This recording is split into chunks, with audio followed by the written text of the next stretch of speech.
Culture and Development in collaboration between the Director of Strategic Studies and Academic Reputation and the Department of Communication, Science and Community Development. I'm Ilya Pratnami, and I will be your MC for today's exciting event. On behalf of the organizer of IB University, I would like to extend a warm welcome to all of you joining us today. Today's event featuring the topic political cost, contest island and Estuaries in Germany and Indonesia. We are thrilled to have with us Dr. Jonas Hein from German Institute of Environment and Sustainability. And the next speaker is Dr. Mardiana over here from IB University SSC. Insight on this topic. To ensure discussion runs smoothly, we are fortunate to have Thomas Nugroho as our moderator. He also honorable as the Director of Strategic Studies and Academic Reputation at IBM University, and the Jayanegara study as the Assistant Director of Strategic Studies, Director of Strategic Studies and Academic Reputation at University, and Dr. Muhammad Fazil,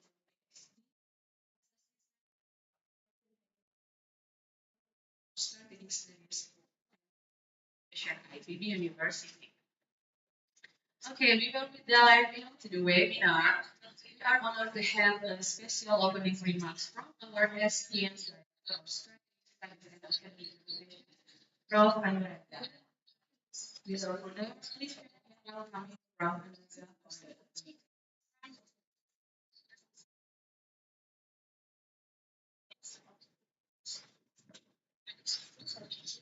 Thank you. Have a seat. Assalamualaikum warahmatullahi wabarakatuh. Good morning, everyone. Welcome to this webinar of the Faculty of Ecology, Human Ecology.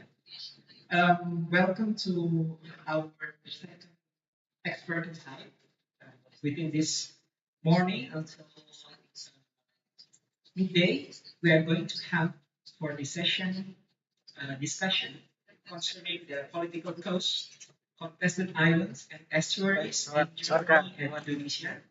Here we have two prominent speakers. The first one is Dr. Jonas Hein from the German Institute of Development and Sustainability. Welcome to Indonesia, to this place. We have discussed before, and he has been here since 2008. 2008, your first time came to Indonesia, and it has been for more than 15 years, right? So he has a lot of experience concerning his research in Indonesia, and he will give us a number of insights concerning his research as well as the ongoing research. And we have also our second speaker, Dr. Rina Mardiana. She is one of the lecturers. She is one of the lecturers at the Department of Communication Science and Community Development. And this discussion, this expert insight, will be moderated by our lecturer also, Dr. Thomas Nugroho from the Department of Fisheries, Resources Utilization, Faculty of Fisheries and Marine Science at the University. So we are really glad to have you here for this expert insight. And as we know that Indonesia is one of the biggest archipelagic countries, and we have quite abundant resources in the coastal and the islands. Therefore, this issue is very important. Germany also has some part of the coastal area in the northern part, like Hamburg, Bremerhaven, if I'm not mistaken. I was living in the southern part of Germany, in Stuttgart, for my master's degree. I didn't know.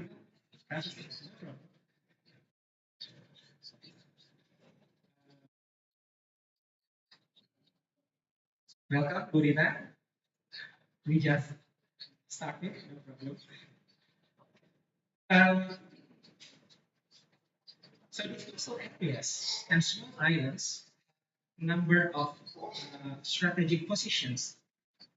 Uh, of course, they have a number of abundant natural resources to be utilized by human, and also they are politically important for example, for the national defense. So sometimes we have discussions, we have uh, disputes concerning the ownership, especially in the islands, for the islands quite far from the Indonesia, for example, whether this is part of Malaysia or this part of Singapore, part of Philippines, or part of Indonesia. Sometimes these issues happening from time to time, right? And then uh, this coastal areas and is also important for the resources, all the resources as well. And of course, these issues in general will contribute to the sustainability. So our directorate here is one of the responsible units in IPB concerning the sustainability. For example, we are handling the THE, Time Clarification Impact Analysis, which is focusing much on the sustainability. We help other directorate for the QS sustainability. So this is one part of the main sustainability issues in Indonesia, as well as our contribution to the sustainability in the world. Uh, so we really looking forward to have insights from Dr. Jonas and Dr. Rina. Maybe you are going to compare the condition in Indonesia as well as in Germany. Yeah, I'm not actually the expert in this field of study. I'm in animal food science and technology, but anyway, I'm appointed as the director for this doctorate, so I need to learn a little bit concerning the macro issues. And of course, we hope that all the participants will enjoy to this expert insight session. And please do not hesitate to ask questions or even to challenge politely, of course, to all the speakers with the help of our moderator this morning. So again, welcome to this discussion session. Have enjoyed your time here. Thank you very much. Wassalamualaikum warahmatullahi wabarakatuh.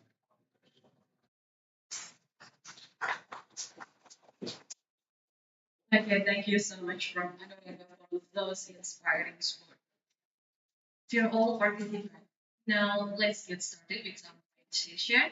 Before that, I'm pleased to introduce our moderator for today, Dr. Thomas Nugroho. Dr. Thomas Nugroho is a lecturer and researcher at the Department of Research, Research and Utilization, Faculty of Research and Marine Science. Dr. Thomas Nugroho took his doctoral education Ecology and Fisheries Research. Okay, Dr. Thomas, the stage is yours.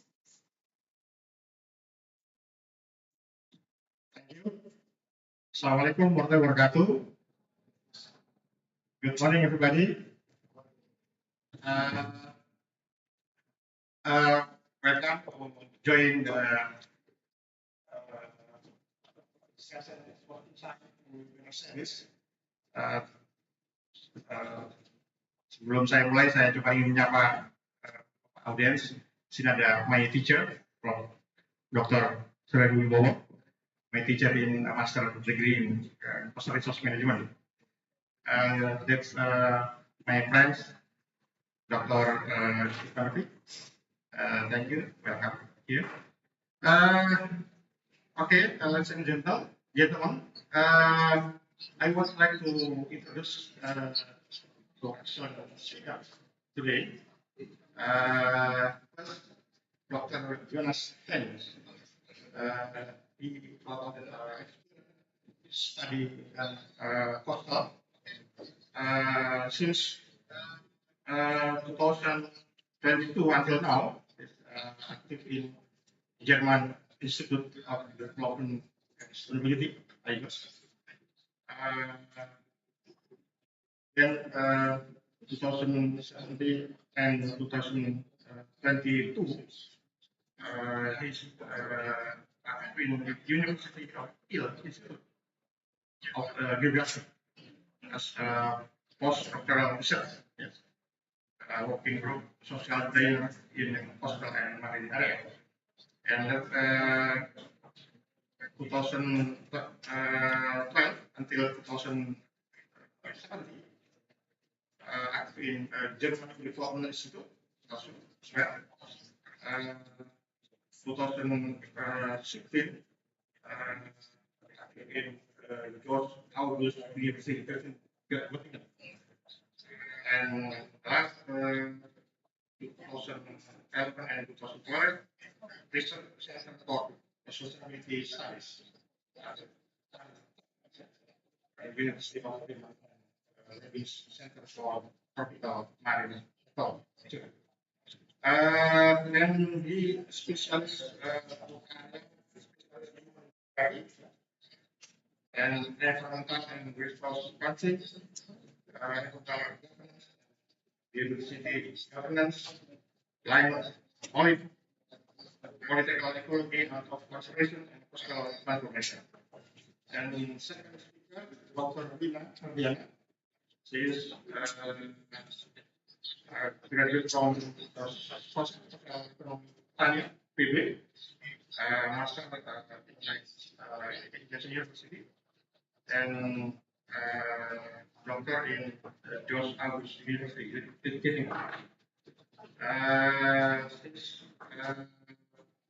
Punya pengalaman di politik, ekonomi politik, agraria dan pedesaan, ilmu politik, tapi lingkungan dan sosial politik. Dan now she's wakil kepala bidang pengembangan reputasi kampus berkelanjutan dan staf pengajar di Institut Pendidikan Ekologi Politik. Okay, first opportunity to Dr. Jonas is about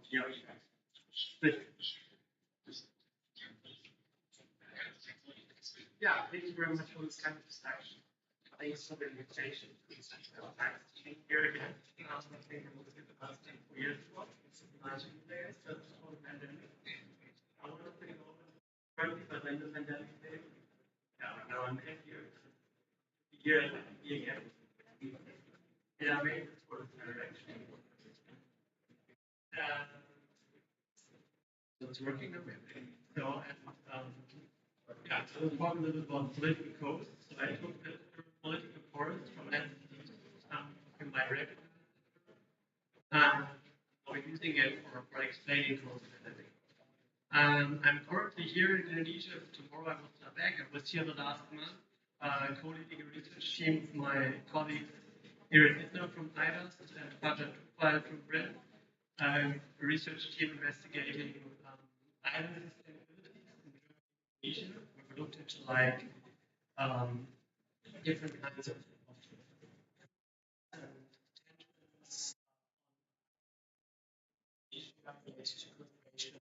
infrastructure projects and investments in tourism. In my talk today, I will only focus at the end a little bit on the Thousand Islands, where we did our research the last couple of weeks.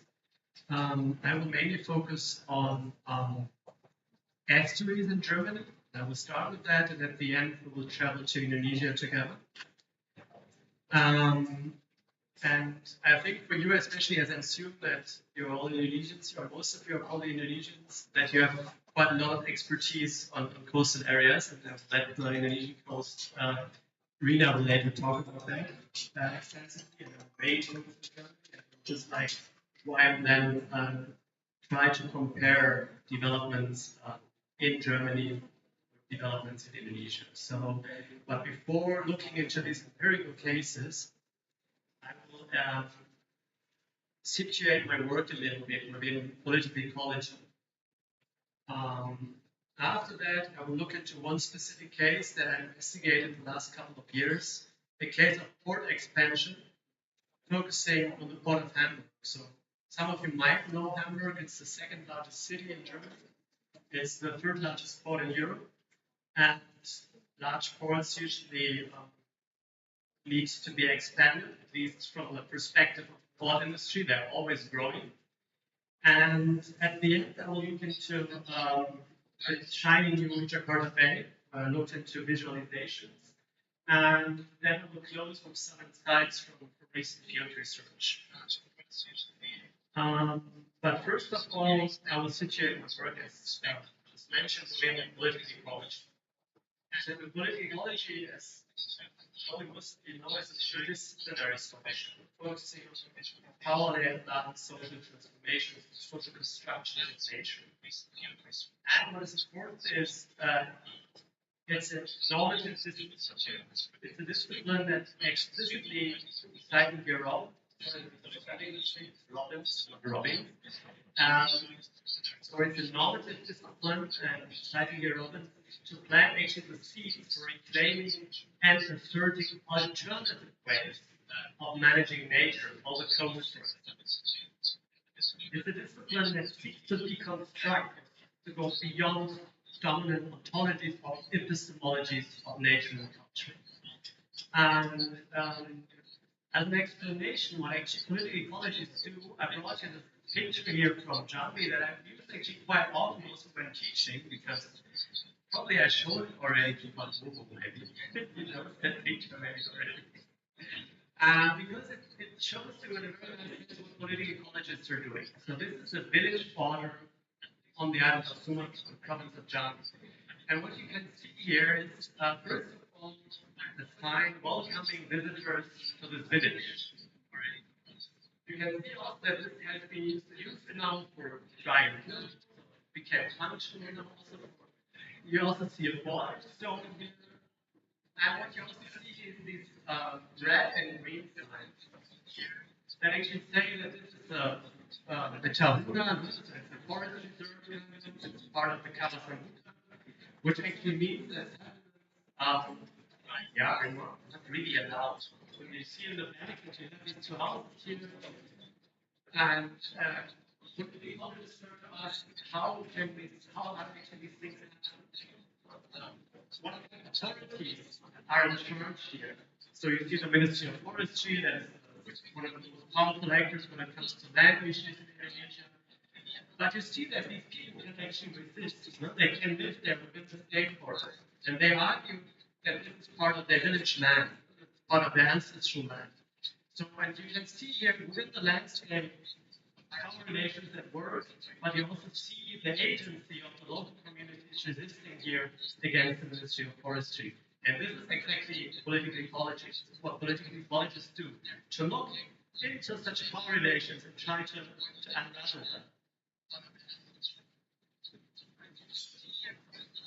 So, and I think that just a second ago, political ecologists explore politicized environments. And for political ecologists, every environment is political. So there's one non-political. And here I brought for you 2 pages from Germany, from our current research project, where we did together with colleagues from Rin, research in Germany together. So we invited 2 researchers from Rin in Germany to do research with us on the East Frisian Islands. So probably you know Frisia because it's also located in the Netherlands. I think there's another brand in Indonesia called something Susu Frisia or something like this. But East Frisia is in Germany. And what you can see here are 2 different types of dunes. So dunes, they keep pasture in Indonesia, maybe there's another Indonesian word for it. So it's a lot of sand, aggregated sand. And look at the types of dunes. There's one dune. Ecologically, they're the same. I'm not talking about ecology here. I'm only talking about politics. This is a state dune managed by the central state in Germany, the federal dune. The federal dune is managed for the purpose of keeping the sand on the dune to allow, so actually to ensure that the sand is on the dune and it's not like polluting the shipping channel. because if there's too much, if the wind transports the sand from the dune into the shipping channel, the vessels might have problems to navigate because the water might get too shallow. So here the purpose is keeping the sand here to keep the shipping channel intact. The other dune here, managed by the state of Saxony, so by the province, like we try to better a bit into the Indonesian context, this dune here is managed for coastal protection. And both have implications. So here, the idea is keep the sand as it is. They're happy if there are shrubs growing, these kind of things. The idea here is the dune needs more and more sand because of storm surges, like here, I would probably call it like banjir. And we need to ensure that these dunes remain at a certain height, remain at a certain strength, and so therefore dredging ships actually blow sand on these dunes to make them bigger. So these two dunes do not necessarily contradict each other, but as I said here, the focus is not necessarily to keep the dunes stronger. But this authority is in charge of coastal protection to protect the island population from storm surges. So their main interest is to keep the dunes high and as strong as possible, and to put actually more and more sand on the dunes. While here the strategy is more like keep the sand where it is and do not allow the wind to take the sand. And these kind of politicized environments, you can start like looking into science in the landscape. That's always something interesting when you see this science, and then you can start thinking about that. Why do we see these signs? What kind of actors are reflected, or what kind of actors put these signs there? Which kind of power relations are related to these signs? Maybe sometimes these signs also disappeared. For example, the last couple of days we did research on Pulau Kelapa, and we were searching for a sign which prohibits land reclamation outside the ring road. And it was very difficult to find this sign. One sign we just found fall into the water, maybe with the support of humans, we don't know. And the other one sign was gone, and the other sign was Pulau Harapan in the neighboring land. So like sometimes these signs disappear, and sometimes these might also disappear intentionally. I brought some other politicized environments for you here from our current research. This is on land reclamation. In this case, these pictures, different kinds of land reclamation. Land reclamation can be many different things. Now, I think about land reclamation, we quite often have the large islands in the Jakarta Bay in mind, or maybe large parts of Jakarta that have been reclaimed in the past. But land reclamation can also be something like more community-driven. Maybe you know Moderator, for example. There also you have like community-driven land reclamation, and this is like land reclamation here on Pulau Panggang, one of the most densely populated islands in Indonesia, where people use coral reefs, coral stones, to reclaim land. And here the purpose of land reclamation is the expansion of settlement. And here you see land reclamation for tourism. And actually they use the same kind of material, interesting. So these are not coral blocks, but these are like sands containing coral. And this is land reclamation for a social housing project implemented by the province of Jakarta. Also here they're using coral sands. Interestingly, these two activities are legal. This one not. This one is like an encroachment into the national park.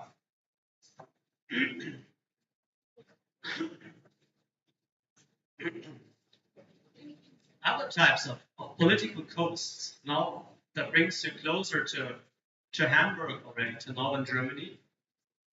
And most of you, of course, know ports, and most of the things you currently have in your hands, maybe you're touching your smartphone, they came through ports.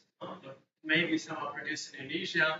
Most of them are usually produced in China, so they come to these kind of ports to our homes. We buy them through containers that come here, or come to Germany in this case. But to ensure that actually these vessels can actually call at the port, can reach a port, usually estuaries but also bays have to be continuously dredged, because if not, sediments accumulate. And this material has to be sediment disposal site.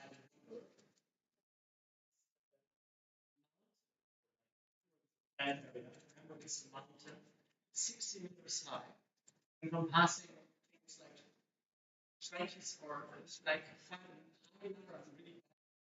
a number of football fields were put into this area.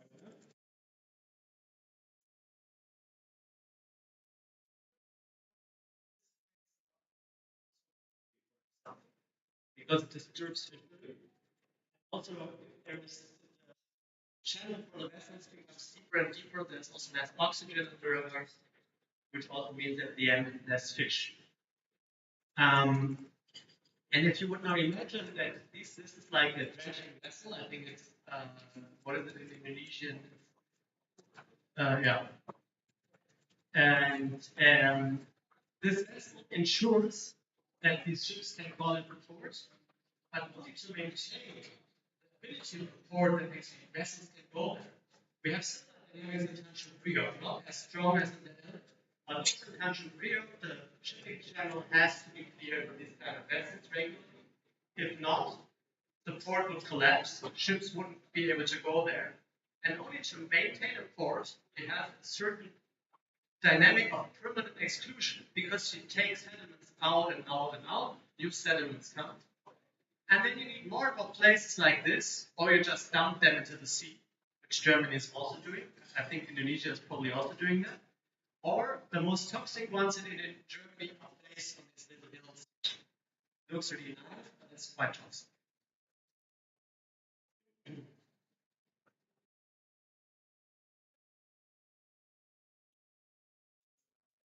Which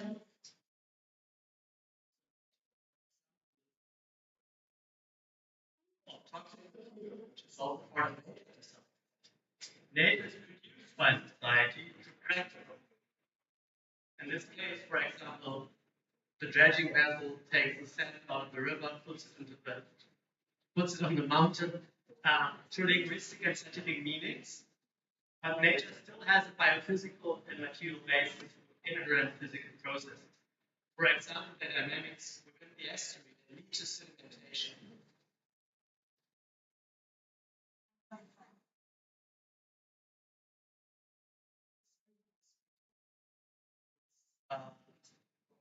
The Elbe estuary, close to the city of Hamburg. And with this picture, I just wanted to give you an impression of this place. So what you can see is that where does land end? Where does water begin? You see here there's this mud sand type flats. It's probably at low tide here. At high tide, these areas will be flooded. And what you can also see are attempts by humans to like civilize this place. So here, this is the shipping channel. It looks like a toll road. It's dark blue water. Vessels can go here. It's deep enough. Here you see that people try to build like a seawall here to be protected from flooding. These islands here are also partly formed by dredged material, so by material taken out of the shipping channel. So this very dynamic landscape has been formed by humans since generations. Even these places that look like so natural and dynamic. So we skip this one here and this one. So landscapes, from a political ecologist perspective, are arenas of ongoing, sometimes violent struggles over right to resources, over the right to use a certain space. And land use and marine conflicts can be considered as articulations of changing relations of production. And here just put some dynamics that are described in certain landscapes that reflect power relations. For example, all-time home cultures, the presence of shifting power relations. of large conservation projects, but also ports, for example, of large industrial estates. They occupy large spaces, and they're not there coincidentally. They reflect power relations within society, and through these means, these power relations are inscribed in the landscape. And what I'm currently trying to develop, also based on the research that we currently did here in Indonesia, is to develop an urban political ecology of coastal change. And this urban political ecology should help to denaturalize estuaries as port locations, for example. It should stress the in-depth historical perspectives, so actually that we reflect the current shape of the landscape. That we look at the landscape history to unravel historical and contemporary power relations that have shaped the coastlines, and to explain why environmental change in regions where the current, often highly industrialized shape, when you think of the Jakarta Bay, for example, but also of Hamburg. So this current highly industrialized shape is often unquestioned. So we often don't look back into history and try to explain how these processes emerged in the very first place.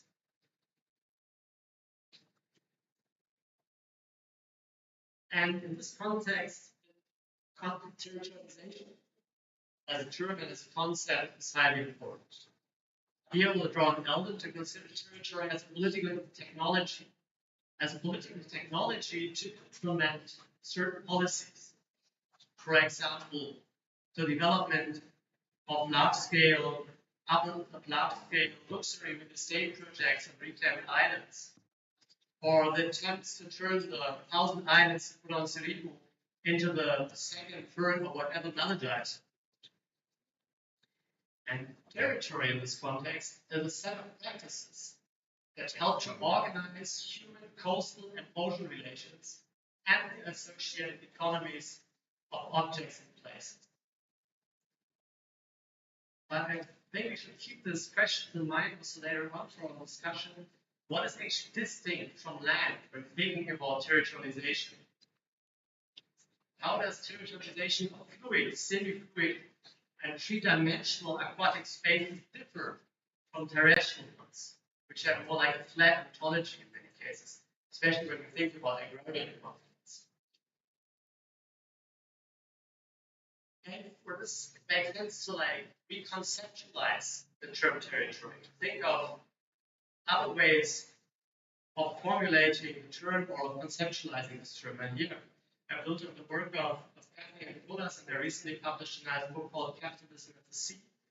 And they speak of terra aquis territoriality and point to the distinctly capitalist articulation of sovereignty, territory, and the appropriation and the capture and coding of maritime space. And sociological transformation processes, so sociological change of coastal spaces, happens, for example, by the means of dredging. You create a new island. If you take sediment out of the sea to allow a vessel to call at the port, or to diking or drainage processes. And they reflect power line processes. And they often lead, and this is something you can see also in particular on the 1,000 Islands, for example, in Indonesia. They create highly uneven coastal geographies and human segments. I think the 1,000 Islands, I was really astonished to see this huge inequality there. When you go to highly densely populated islands like Pulau Panggang, and then you see the neighboring resort islands, or the private islands, where you just have a little villa on a huge island and no human presence at all.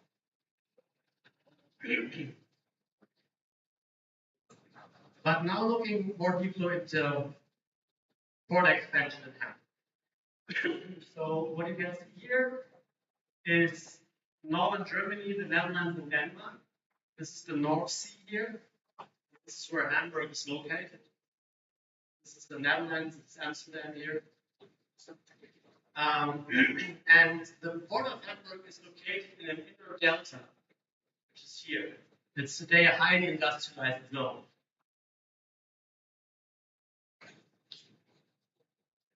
And I mentioned that in the beginning, modern ports built on the logic of permanent expansion, attacking not only the port as such, but the entire estuarine landscape. And this is related to this logic here, dredge or die. The ports, if they don't dredge, if they don't take sediments out, or if they don't build or construct deeper shipping channels, you have to imagine the vessel classes, the ships are bigger and bigger now. Of course, this also means that the shipping channels need to be expanded. And this affects very volatile estuarine landscapes, the very volatile and complex ecosystems. And the outcomes is quite often prosperous port zones with modern automatized container terminals, but also environmental and human sacrifice zones, like this toxic hill here of dredged material in the district of Hamburg-Verde, which is obviously not a district, not a high-income district. They don't build toxic sediment zones in high-income districts. Nobody would do that, never, nowhere in the world. And the estuaries, estuarine ports, and the city of Hamburg, but this counts also for Jakarta or Singapore, for example. In these cities and these landscapes, the history of the region is deeply intertwined. Maritime trade, with processes of land reclamation, dating back to medieval times, but also to dredging and storm surges, floods. So sometimes also nature just land is reclaimed, storm surge comes, takes the land back. And, as I mentioned a couple of times, to make it visible, the Elbe has to be dredged. And what I did, I looked into conflicts related to the most recent deepening of the Elbe to accommodate the largest vessel classes, which is one of the longest environmental conflicts in Germany. And then I looked in particular into this little urban village here called Hamburg-Moorburg, which is located in something called Port Expansion Zone or Port Development Zone. And this has a lot in common with the state forest in Indonesia, with the kawasan hutan. It is a zone marked here in red -9. It's a zone where the state of Hamburg can evict the population if the port needs to be expanded. And this happened here, for example.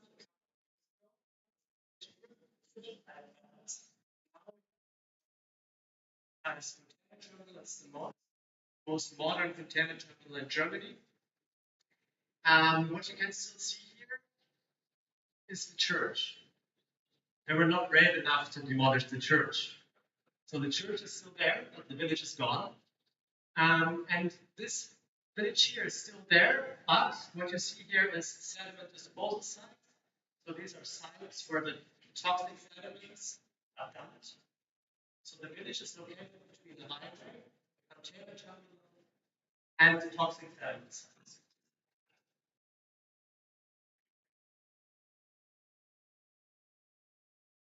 Talking to the people in Moorburg, because they're aware that at least in theory, they could be evicted. I wouldn't say every day, because of course it needs a certain process, but what they're saying is Moorburg, so the little village, is unique. It's political here. It's always about port expansion, all the time. It is the chronic disease of war, the pain in your back reminding you that things can suddenly change.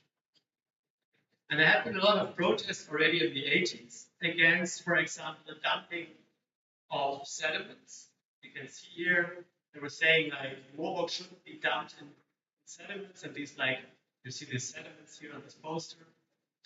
This shows you the container terminal close by, and this green here is actually also sediments, like a hill made of sediments. And what I also did is to actually try to explain why this conflict, deepening of the Elbe, is so intense. Why there have been court proceedings all the time, and why people have so very different positions when it comes to the conflict. So I tried to look into the systemic and ontological dimensions of the conflict. And I looked into like the perspectives of fisher, of farmers, of conservationists, and of the port industry.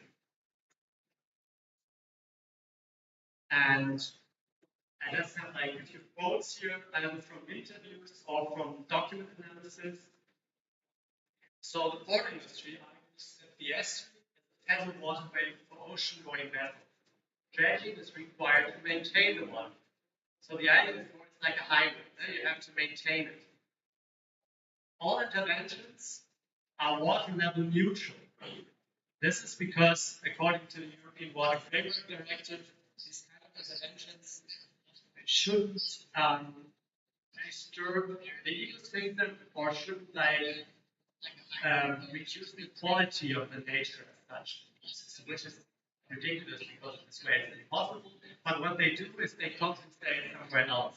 They restore the ecosystem somewhere else, and then they can trade this bit. Then they also argue that it's actually sustainable. Project components explicitly highlight the low carbon footprint of ocean vessels in comparison to road transport, which is not wrong, but of course it is only one dimension of sustainability. And interventions, so dredging, development of industry, and deepening the string is urgently needed to maintain the waterway, the success of the port, the city, and even the nation, which is a very classic narrative. You have probably also in all countries. For example, I'm thinking about the concept of national strategic projects here in Indonesia. It always relates through interventions to the nation state, and it's urgently needed for the survival of the nation. Fruit tree cultivation, they argue in the marshes is not sustainable and contributes to land subsidence, which is like technically also true that it contributes to land subsidence, but it's probably not the major environmental thing. And it's no impact on storm surge. The farmers say the inclusion of salt water as caused by the fair weather adaptation, which means the deepening of the shipping channel, endangers irrigation and the use of water from the river to protect trees against lake frost. Because if you can imagine when the water is too salty, when you deep the estuary, more salt water comes from the sea. And obviously, you cannot irrigate fruit trees with salt water. They don't like that. So, what they say is that so the deepening of the cultivation of colonized marshes, the farmers mean that these lands have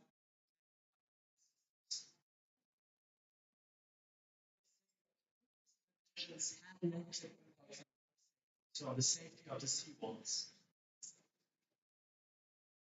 What the fishers are saying, the Elbe is was an interesting fishing area where saltwater and freshwater species occur.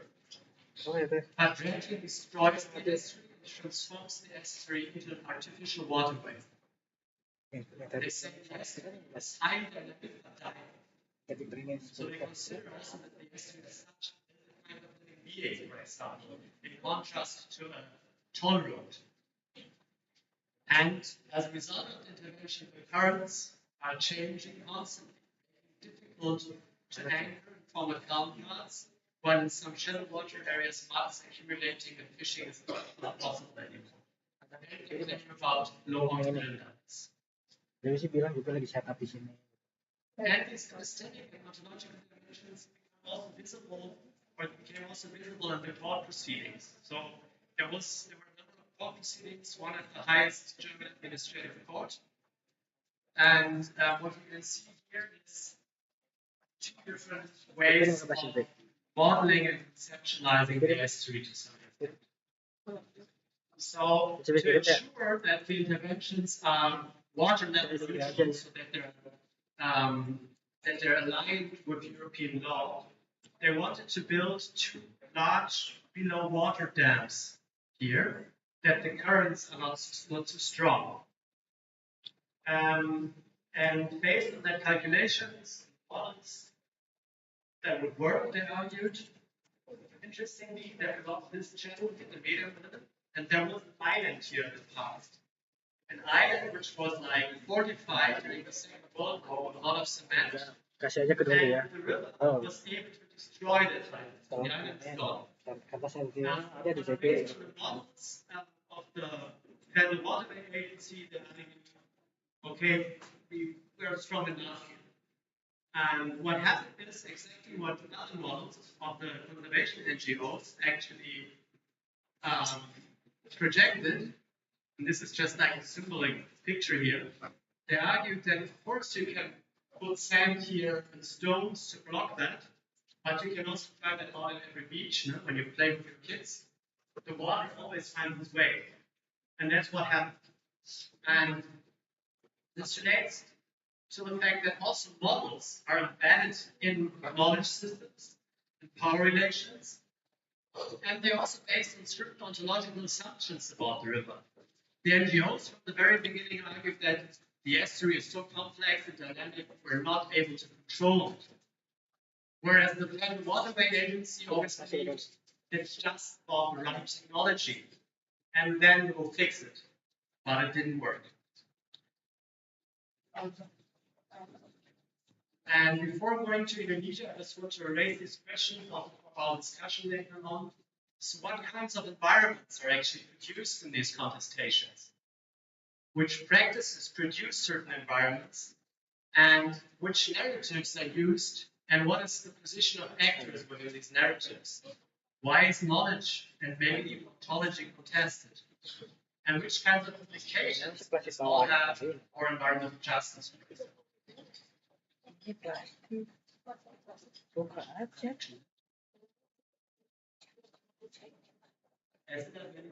Okay. I think we have discussed about the exact length of this presentation. So, to Indonesia. And please keep the things Germany in mind, also the things that I presented now. So,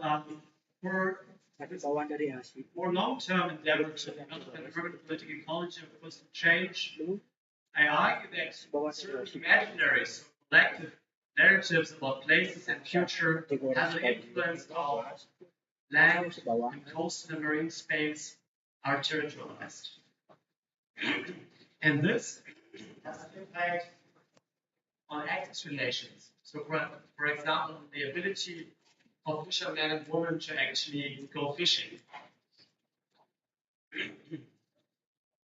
And here I looked a little bit into Indonesia, but actually, as I said at the beginning, I only looked into the imaginaries. I only looked into the planning visualizations and planning documents, mainly of Anuraga Papua. But as you probably all know, land reclamation is a big thing in Indonesia. So, for example, the Ministry of Fishery and Marine Affairs mapped 197 land reclamation projects in 2019.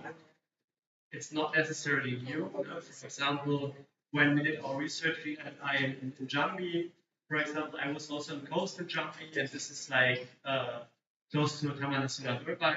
And in all coastal Sumatra, the Bugis and Banda actually reclaimed more land than the Dutch and the Indonesian transmigration program. So land reclamation is not only urban, it also takes place in rural areas. So this is reclaimed land. It takes place everywhere in the country. So these are only urban or industrial land reclamation projects. But coming now to the shiny new bay of Jakarta.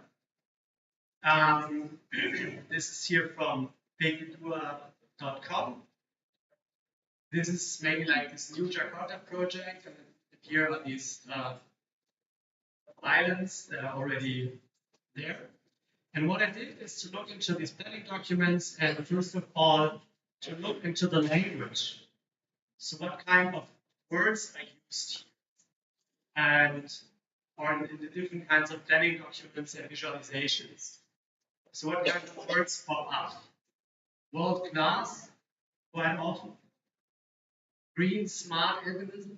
I'm not sure how green it is, but CBD development, waterfront development, and Profs provide always reference to distant urban centers, mostly Europe, US, Japan, or Singapore.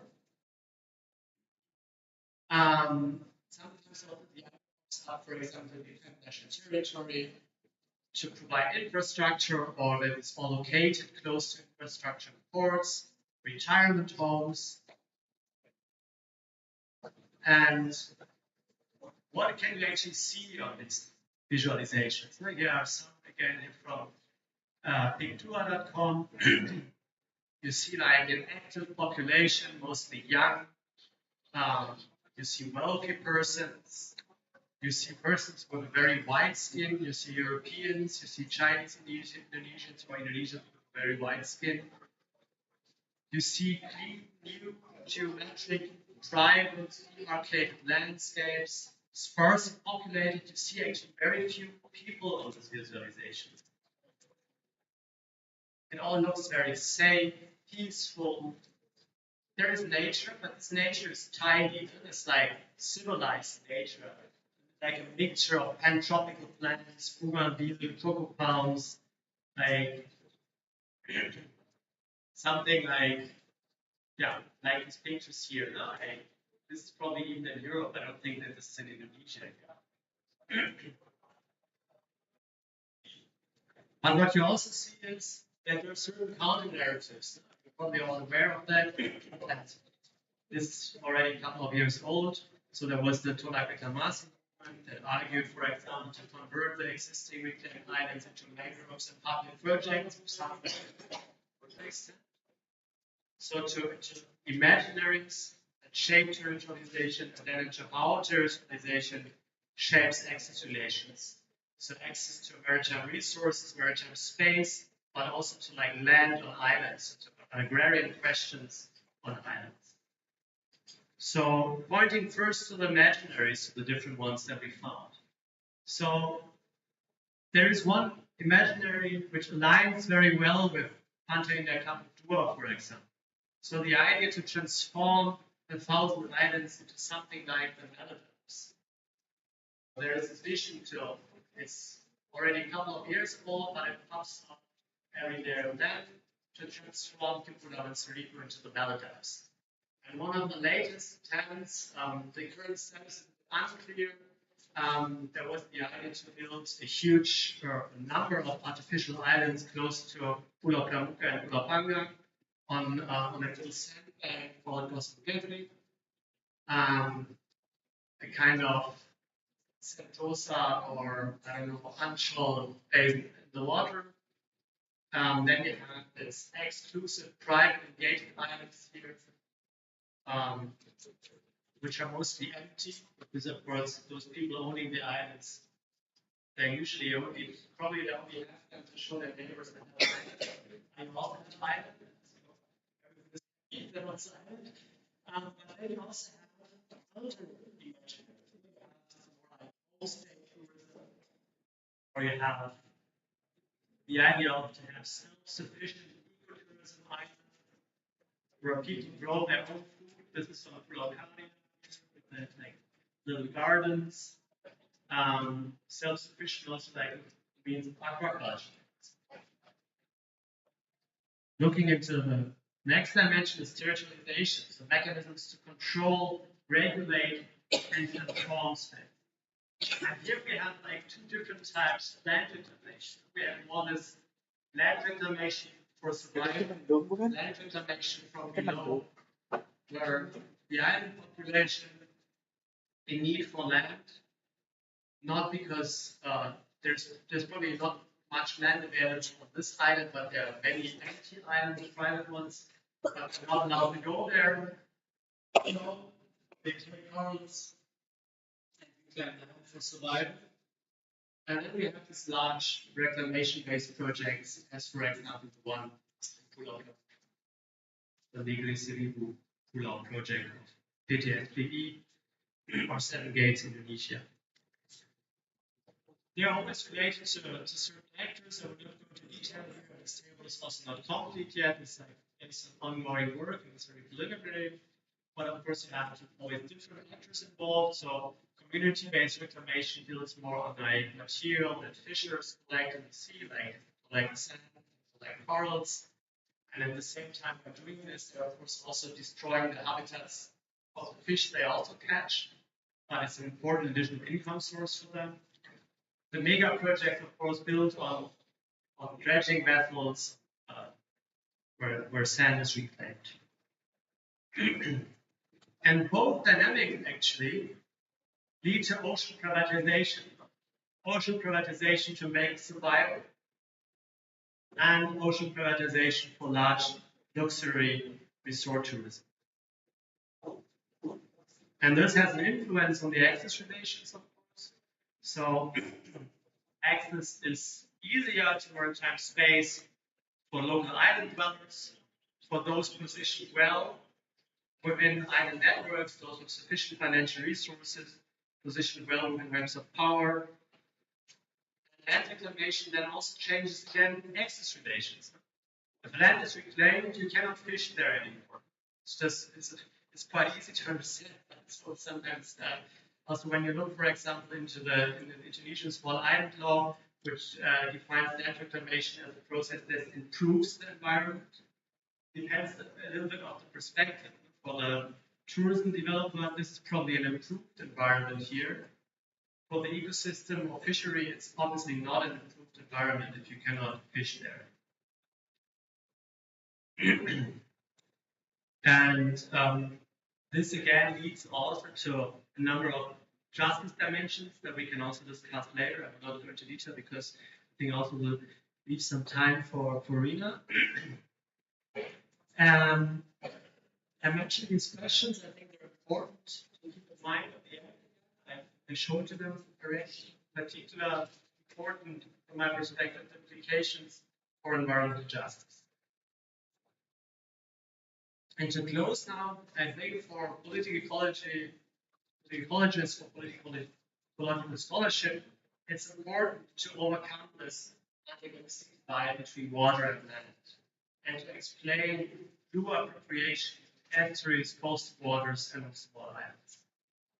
And it's important to not take the current shape of land-water interface, the current shape of islands, of coastal landscapes, and of central relations at coast for granted. It's important to look deeper to unravel the root causes of inequalities in coastal and marine areas. It's important to look into these new regulatory mechanisms that allow for blue appropriation, that allow for blue grabbing, and to consider that these existing land use and marine use conflicts are articulations of changing social relations with nature. And I will close here with this little picture of an endemic species, the Elwater dropwort, which was used by NGOs in different court proceedings to fight against the deepening and dredging of the Elbe River. Thank you very much for your attention.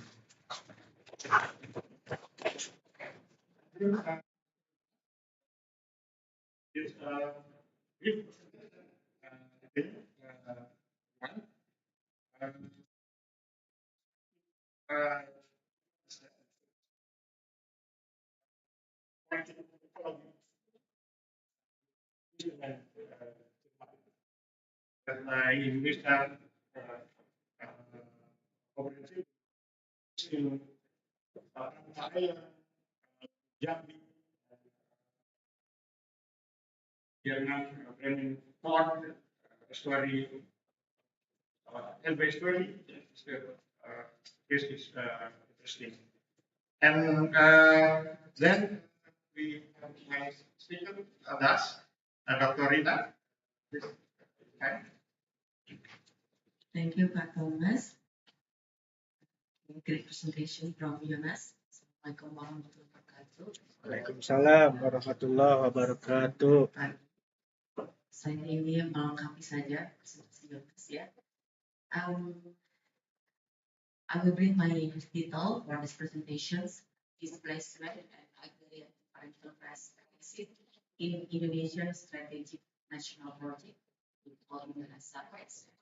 Next strategies national using the perspective of political ecology of island.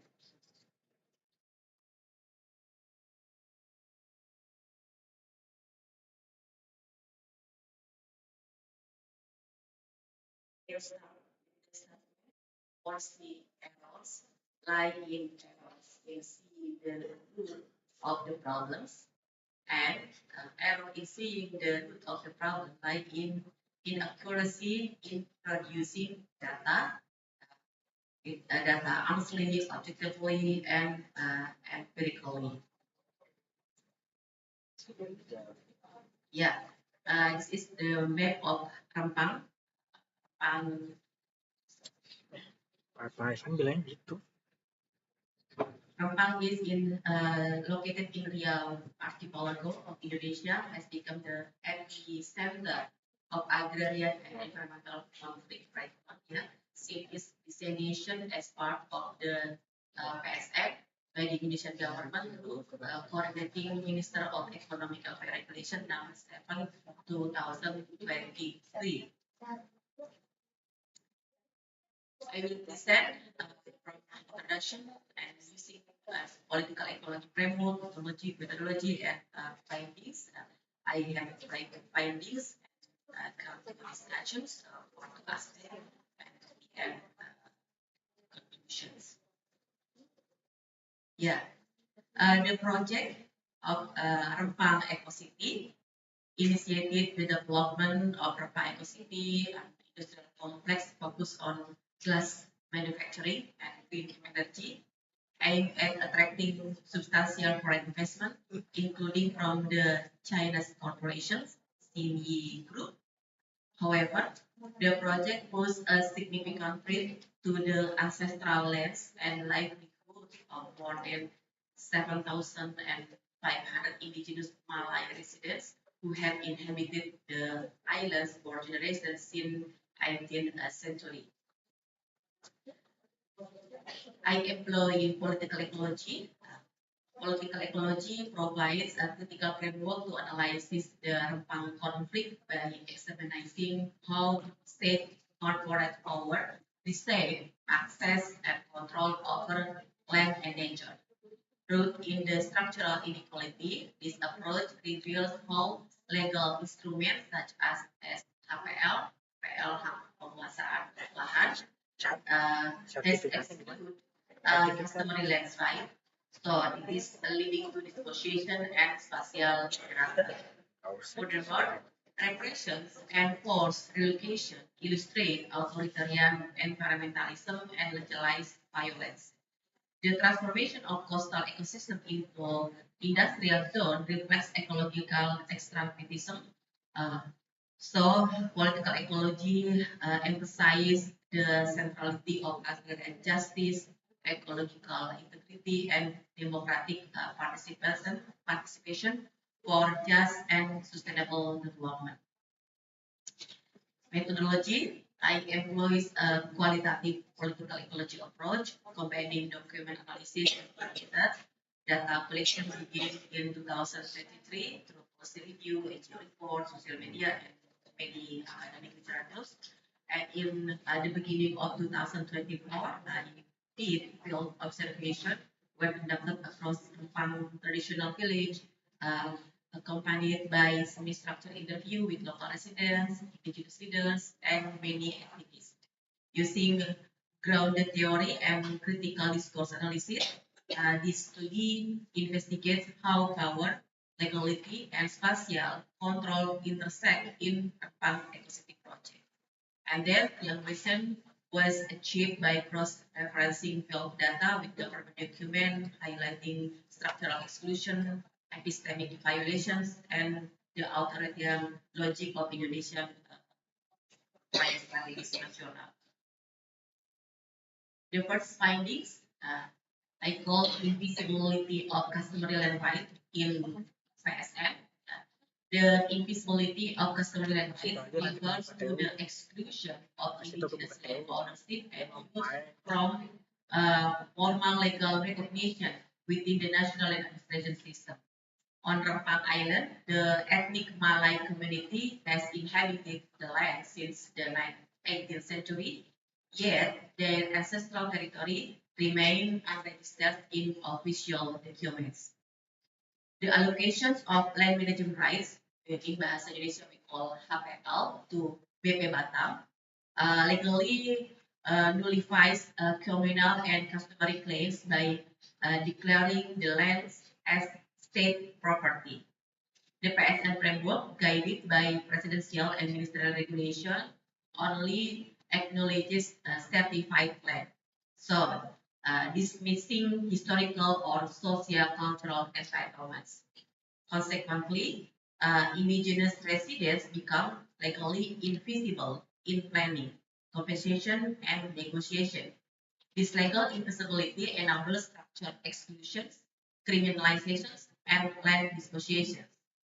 According to Peluso and Loon, land control is not only about ownership but about state recognitions. In the case of Rempang, the absence of legal visibility legitimizes forced evictions, weakens cultural identity, and reinforces technocratic investment-driven development agenda. The second findings, regressions and intimidations in Rempang Eco-City projects. The situation started on September 7, 2023.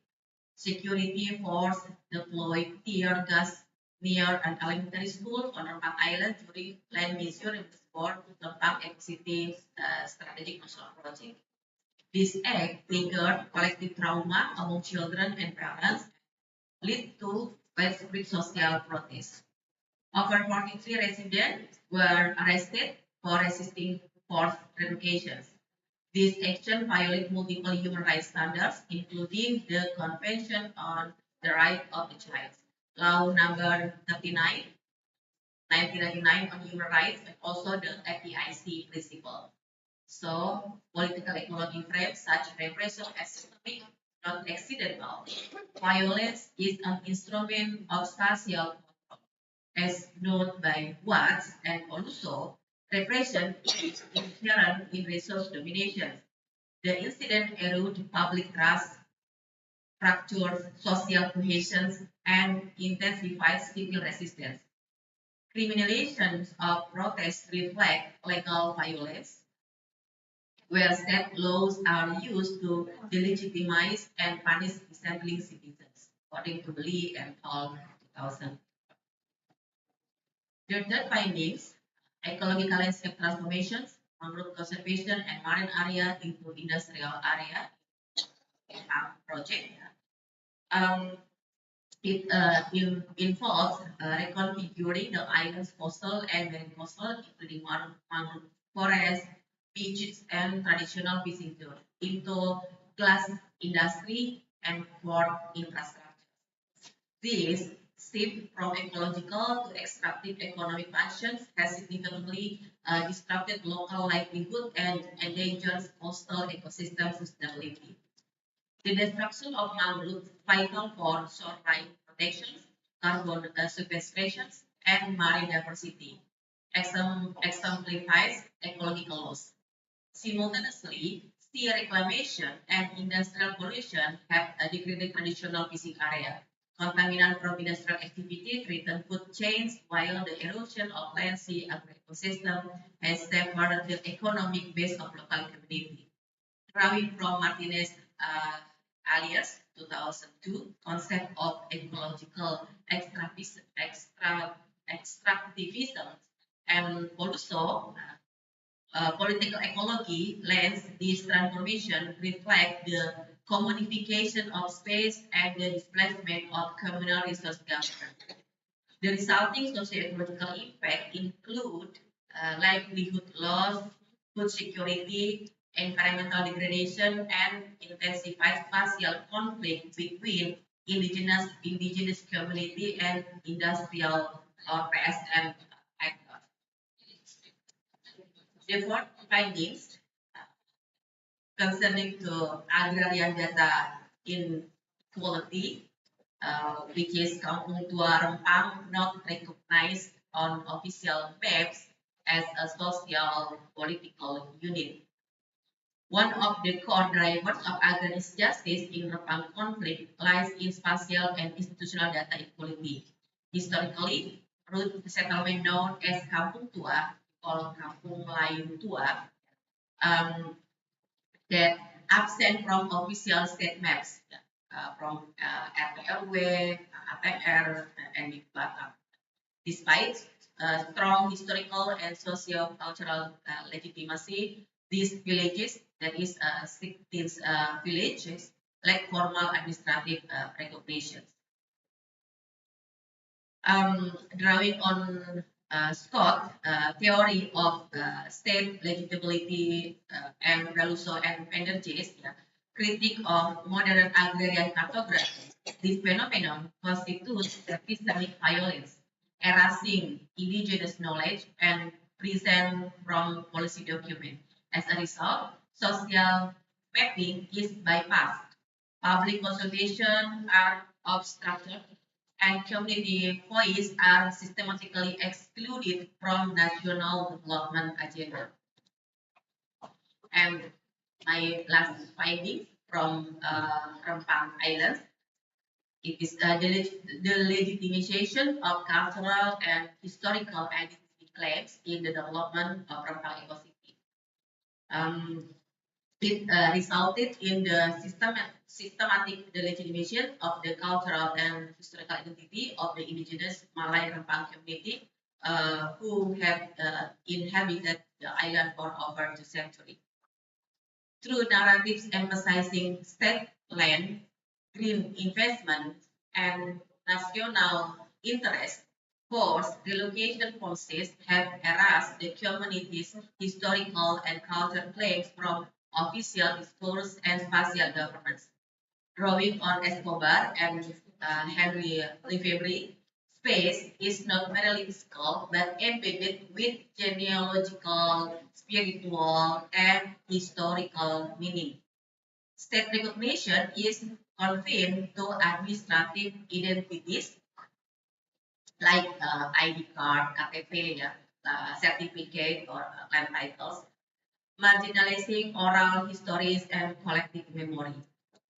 The removal from ancestral villages result in the loss of sacred sites and weakens customary institutions. Residents are stigmatized as obstacles to progress, undermining their cultural legacy. Such erasures violates both national laws and international standards, constituting a structural denial of cultural rights and collective identity in the name of development. So the discussions, I have 2 discussions using political ecology problem. The first, I call destructive parasitic development. The concept of destructive parasitic development refers to a growth model that extracts local resources exploitatively, dismantles ecological and social structures, and weakens communities in favor of capital accumulation.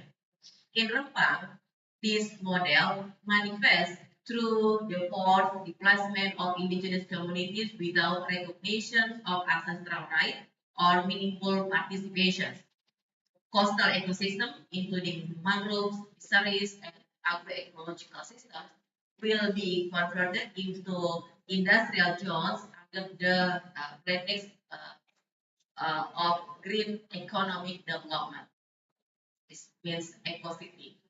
This process is legitimized through legal and narrative strategies that conceal its extractive and exclusionary natures.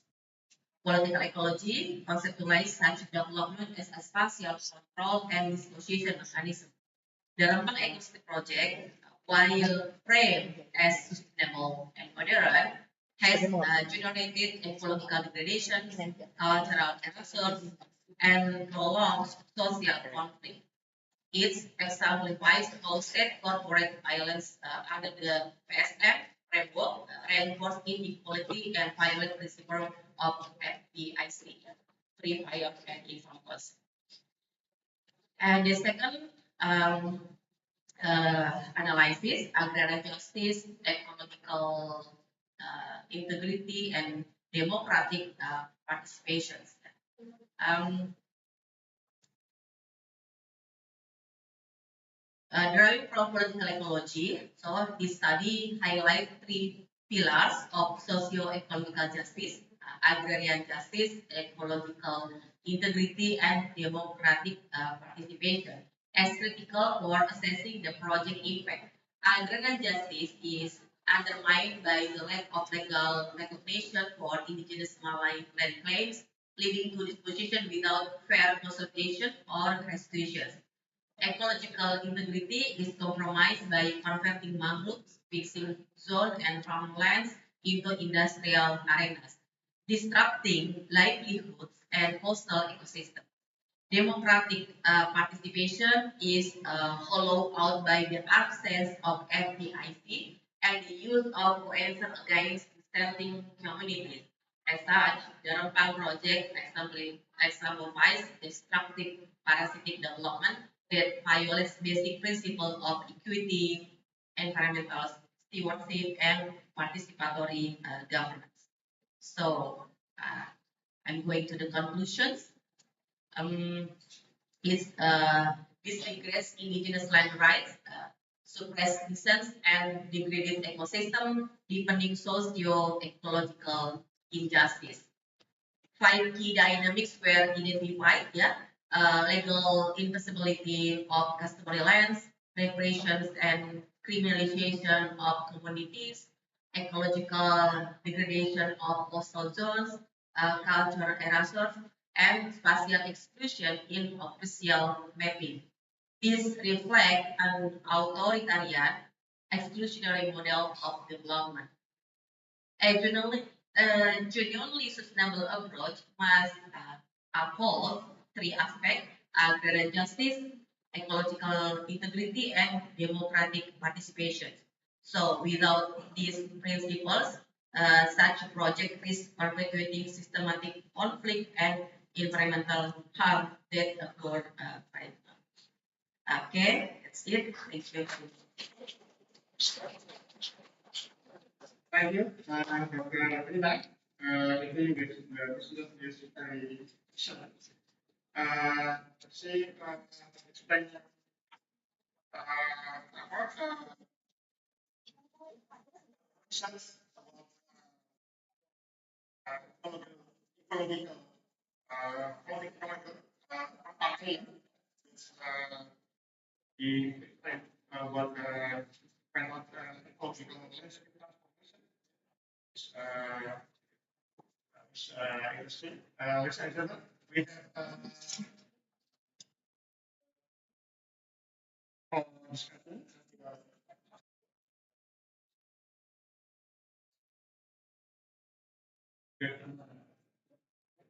Question is question. Ini sebenarnya kita mengharapkan diskusi ya, walaupun ini pembicaraan bisa Dr. Jonas lancar bahasa Indonesia, silakan bila tanya disampaikan yang bahasa Indonesia bisa disampaikan. Saya kira yang pertama adalah substansi, kita diskusi tentang substansinya, tentang bahasa kita berikan misalnya nanti bisa ini kan ya disampaikan tentang bahasa Indonesia. Silakan.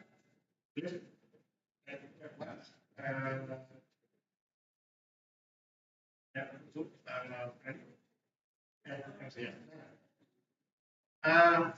one question.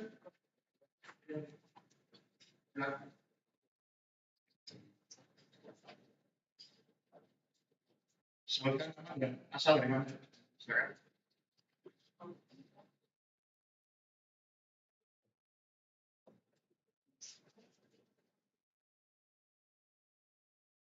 Good afternoon. My name is Dr. Jonas. I'm a doctoral student in Natural Resources and Environmental Management Science, year 2024.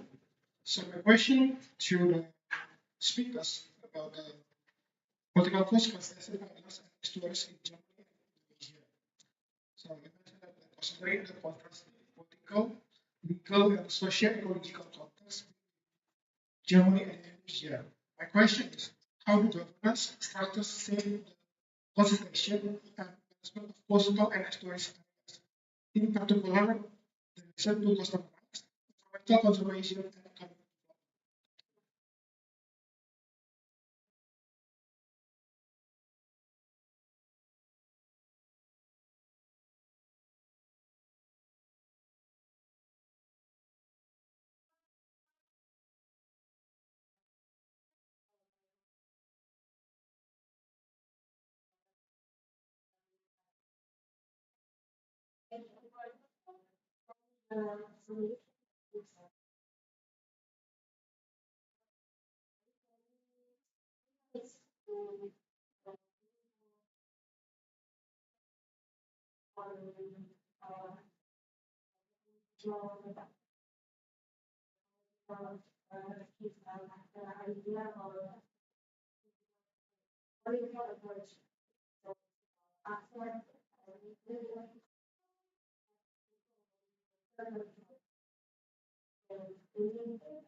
Question?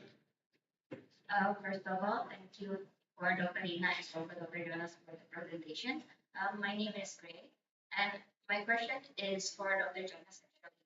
So, Dr. Rina just explained how in Rempang there is very strong movement regarding the Rempang ecocity.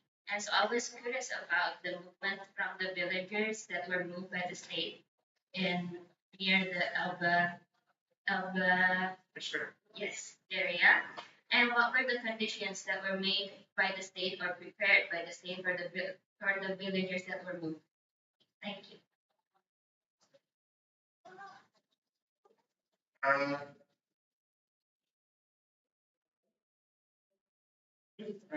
Dr. Jonas? Okay, I will try to start. Thank you very much for the interesting questions. So the first one, I'm not completely sure if I got it right, but I will try. Coastal development, like usually in Germany, there is a certain division between, as in Indonesia, between the federal government, between the central government and the state government, and then also lower government jurisdictions. Usually the federal government is in charge of the exclusive economic zone. I think it's actually more or less the same in Indonesia. And then the state governments, which would be the province in Indonesia, is responsible for the coastal zone, for coastal waters. When it comes to the port area, or like the case that I described, it's important to consider that important waterways are federal waterways, so they are under the authority of the central state, and therefore there exists a number of laws, and the most important one in this context is the federal waterway law, which like regulates how a federal waterway can be used. Of course, there are also other relevant laws, conservation laws, laws from the European Union that are relevant. But the federal waterway law, in this context, formulates certain provisions, in particular related to shipping. And the federal waterway law in the context of Hamburg is in particular relevant because Hamburg managed around 130 years ago, when I would say the modern German nation state was formed, so that was the first German democracy, the Weimar Republic, and Hamburg managed that as part of the predecessing law. The predecessing law mentions that the state will always ensure that the largest vessel classes are able to call at the port. And this provision is also in the still valid federal waterway law, which then refers back to this law of the Weimar Republic. And Therefore, the central state has to ensure that these vessels are able to call at the port, and this has then certain implications for other users. For example, when it comes to fishery, there was a court proceeding initiated by the fisher of the other estuary, and the Constitutional Court, the Administrative Court, decided then that fishermen and women have still, of course, the right to go fishing, but they don't have the right for success in catch. So they can go with their ship, with their vessel, with their shipping boats. They can try to find fish, but if there is no fish because the estuary is destroyed, that's their own business risk. The same question that we want to start, why do we call it surrender? So I think in particular Rina's presentation and also mine showed why political ecology is still relevant. Because it's a discipline rooted in critical theory. It's a discipline that tries to relate how landscapes are formed, why conflicts occur between actors, to the power relations at stake. It relates activities on the ground to multi-scalar dynamics. It tries to explain, for example, also power relations within the state, for example.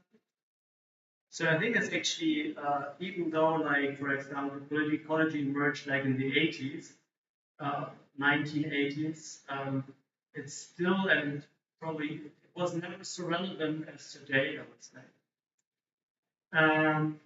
Then the question related to the port and the resistance of villagers.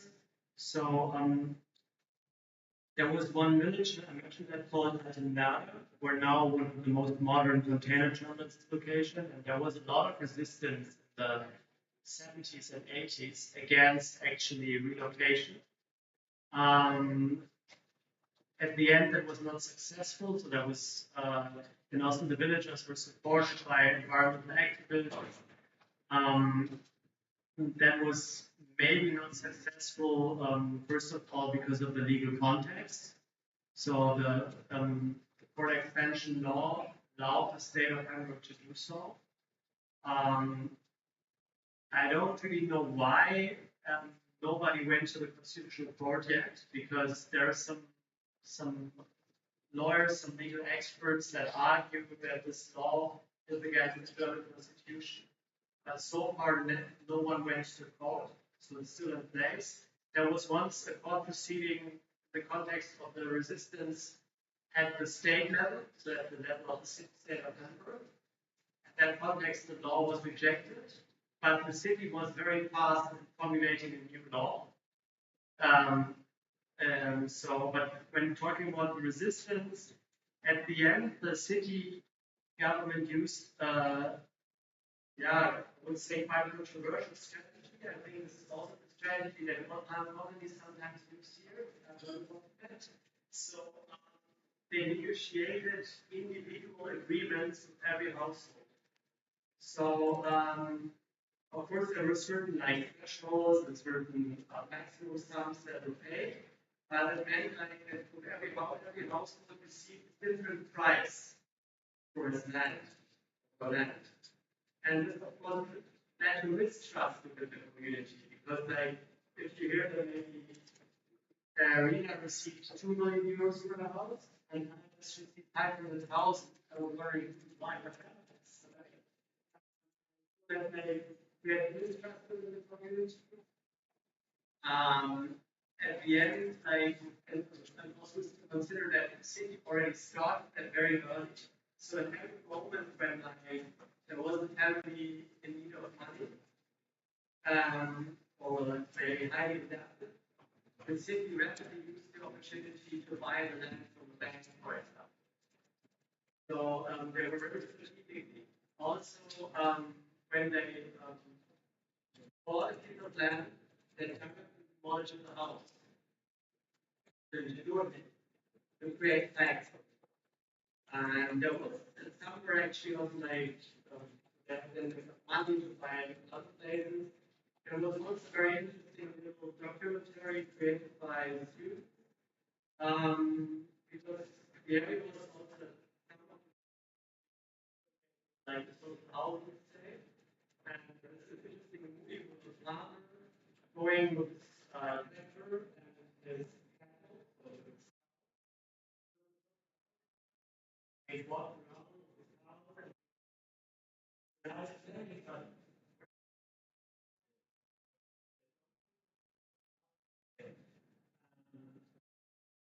so yeah, it was really fun. It was feeling not successful. And then, I think the current economic situation, people are relatively safe, that it will not be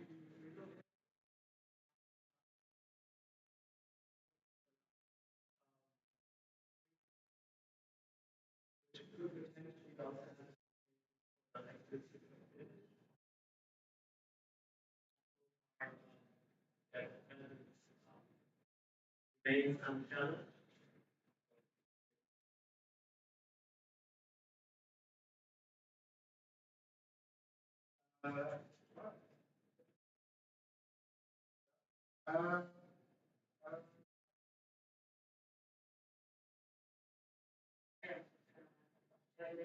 Respond and bring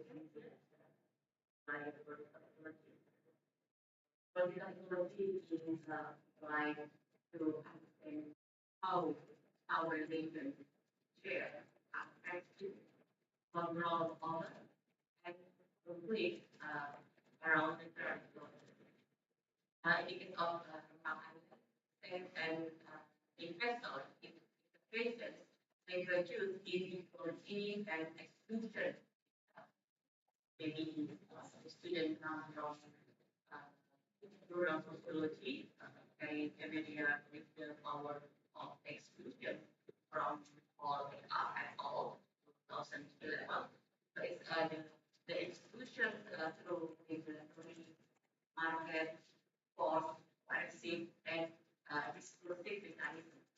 And annually, further analyze how capitalist frontiers and include local this spectrum you see it in different funds for certifications and different funds in many cases of national projects in this one has many places. Now the exclusions not only occur land grading, but now ocean grading. And from Jonas' case in the Pulau Lanteri, and the pantai in the Lampung, we could see how pantai in the Lampung reclaiming the investment government we call as reclamation from the past. But in the small islands, like in Pulau Harapan, Pulau Kelapa, Pulau Kelapa, and also Pulau Pari, maybe some students here to Pulau Pari, we call as the reclamation from people. And that is different policy and also different treatment from the government, how they pose the positions, reclamation from come from the investment and government, reclamation from come from the community. Both all the estimations, thankfully, become then ocean degradation and loss of life and also conflict for residents.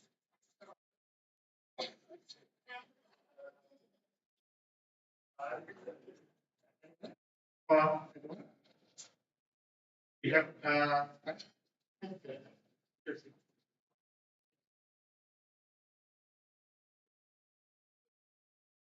Thank you. The question for you both, the Jonas and Dr. Anna. The question is, what's my experience in work life? So Indonesia has a law about kawasan ekonomi NCAs and economics. It's a purely and totally political economy. Like Rina said, it's about mostly the PSM force or ethnic people to deliver their resources to transform their landscape by government in the end or by corporate. In the end, mostly the state will be winner if you bet the term, as Jonas said, urgently needed. If the most powerful of the implementation of the program. But the question is, it's always happen time by time and systematically and destructive, but we never can predict it or prevent it. How to prevent this systematically uh, political ecology. So actually the question is what should we do to resolve this problem? Or can we just prevent this problem to get a win-win solution in a broad side?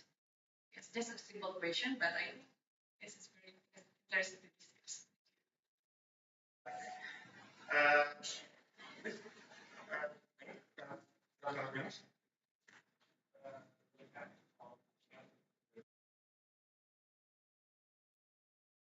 Yeah, it's a very difficult question because it's like start like looking at like the developments, the conflict analyzed is that the situation was that actually many people were doing something. Like, environmental NGOs went to court. It was a court proceeding, not only one court proceeding. At the end, the court approved the project. So, like in legal terms, there would have only been the option to maybe challenge like this kind of framework laws. Like, legally, it is difficult. I think maybe more important is to challenge it discursively,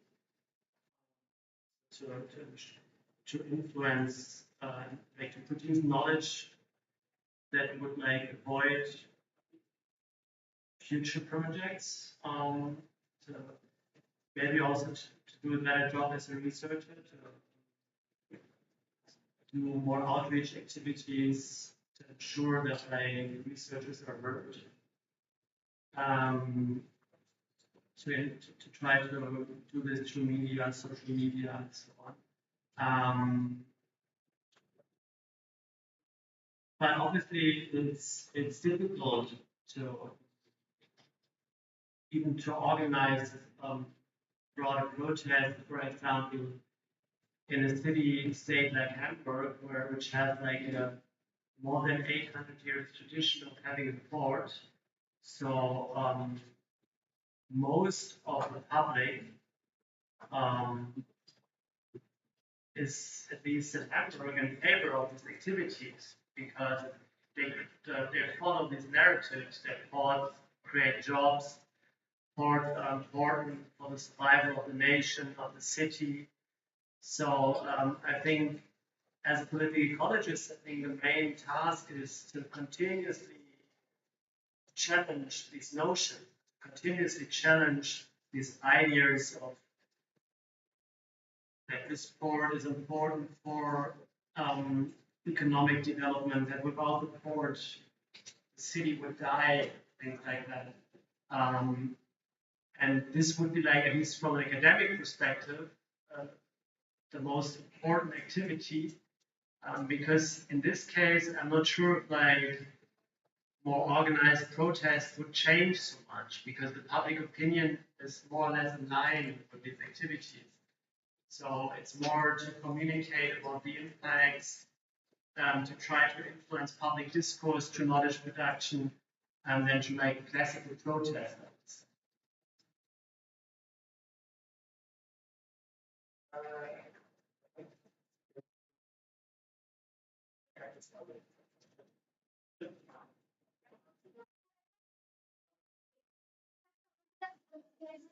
Yeah, from what kind of the crisis of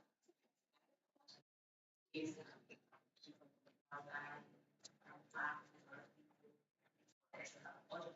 grading in the name of development.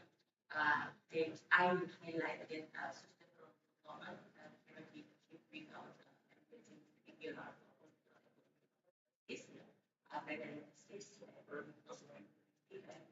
democratic participation project or money investment food, energy, and water. Um, it should be evaluated not merely by their investment potential but also by their social legitimacy, environmental sensitivity, and plus inclusivity. Without this fundamental principle, the structural violence, economic inequality, and intensive social conflict will be started and manifest more with the coordinations conflict and instead of sustainable development that coordinate with the conflict and destruction because of that. That's why I call this destructive parasitic development. Jadi who has the best of the expert any things project.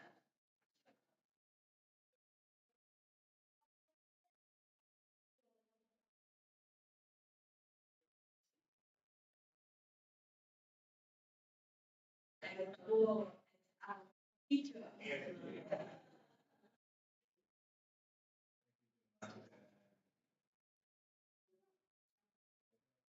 For very much side, two different location of political ecology research seems to me that the interest of the impact both sides are quite different.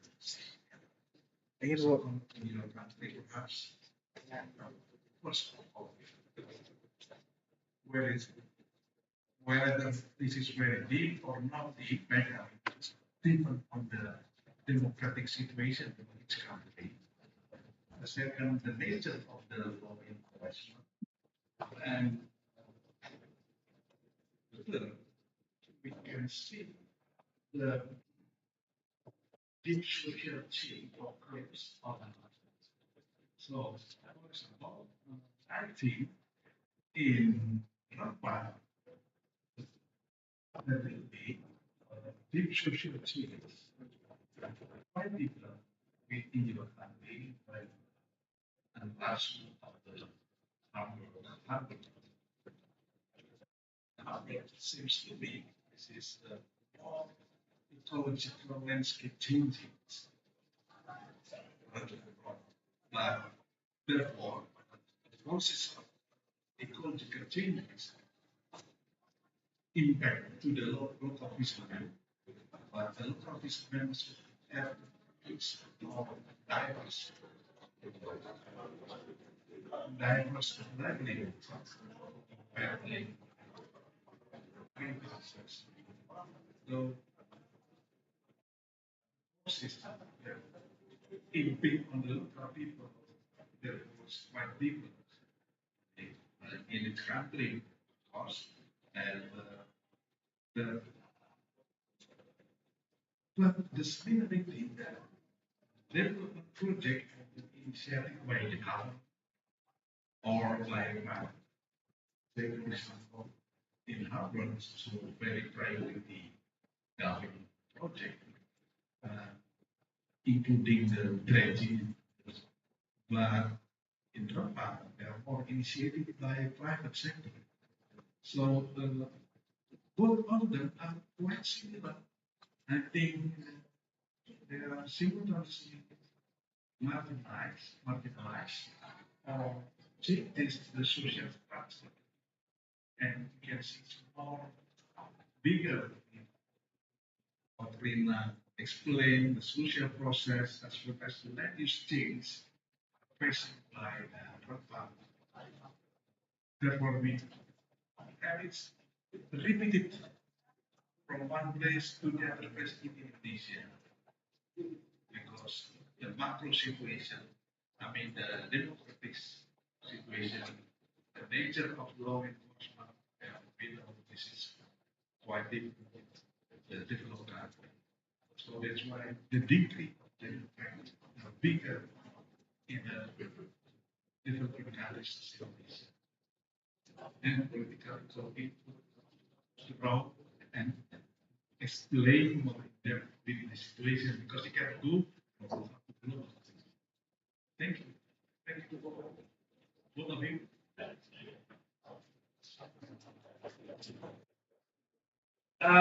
Thank you, Dr. Bo. This is me for the info summary. I will say that one. The thanks yes, we give applause for the speaker. Thank you, Prof. Jonas and Rina and audience for your attention and question. And I want you to close this discussion. Assalamualaikum warahmatullahi wabarakatuh. Okay, thank you so much to our speakers and moderator to the insightful and engaging presentation. We have certainly gained valuable knowledge on political goals on the island and estuaries in Germany and Indonesia. Before I end the session, we kindly give you a souvenir and the Honorable Prof. Anuraga or any media. We kindly ask you to give the souvenir. Now, when we give the souvenir, let's take a picture together. Please, the guardians and Dr.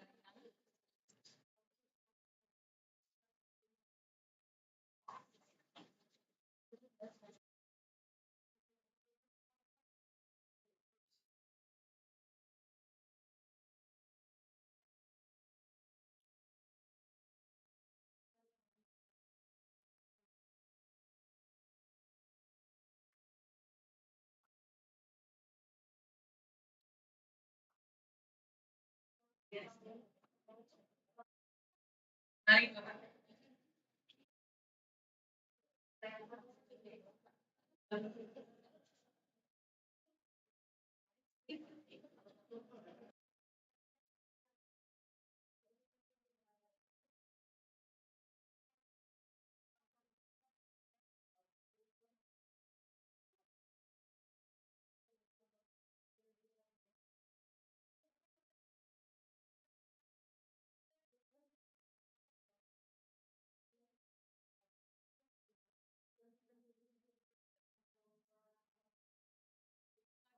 Wrap up today's webinar. I'd like to extend our gratitude to our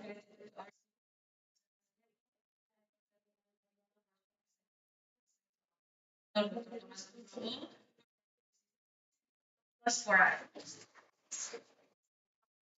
Thank you to all of you joining us and participating actively. We hope you found the session informative and inspiring.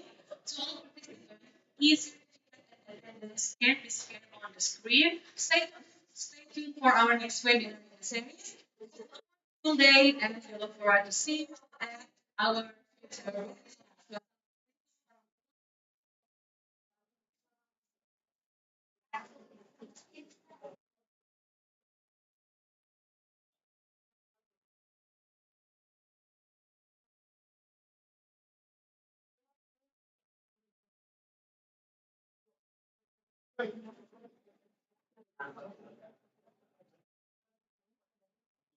Nampilin nama saya. Kenapa? Nggak bisa nampilin di layar, nggak beda. Kan operatornya di sana, Pak. Oh, sana ya.